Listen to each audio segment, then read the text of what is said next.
I'm John Grotzinger, the project scientist for Mars Science Laboratory, the Curiosity rover, and we're going to take Curiosity to our chosen landing site in Gale Crater, which sits at the border between the southern highlands of Mars and the northern lowlands. A really exciting spot because it's very low, and that's the kind of place where water might have pooled and possibly formed lakes. So here we see a different view of Gale Crater that has a different perspective. You can see our landing ellipse down at the bottom there, which is the white circle, and in the middle of Gale Crater is this mountain of rock that is 5 kilometers high, made layer by layer by layer.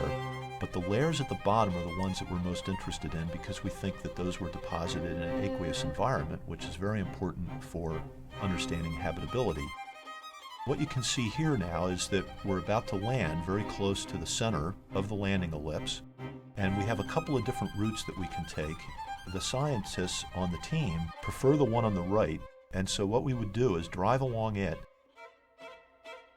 And now you can see at the base of this mountain where these lower layers are. And the layers are important because they allow us to sort of read a geological book. You start at the bottom of the mountain, and those are the oldest layers. And then the layers that occur up near the top, those are the youngest parts, the youngest chapters in the book. We will drive along up to this outcrop that we call the fence. And when we get there, we're going to study it. It's a really attractive spot for us because it contains the kind of minerals that formed in water. And then when we're done with that, we're going to go beyond and we're going to enter a canyon. And this kind of terrain around here reminds us a lot of Sedona, Arizona.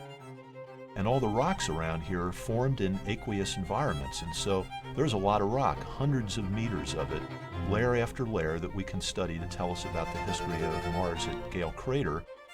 Now we cross a boundary and we go into a very different type of rock. You can see how it weathers very differently. It's really rugged. So at that point in the mission, we'll be beyond our initial mission of 2 Earth years.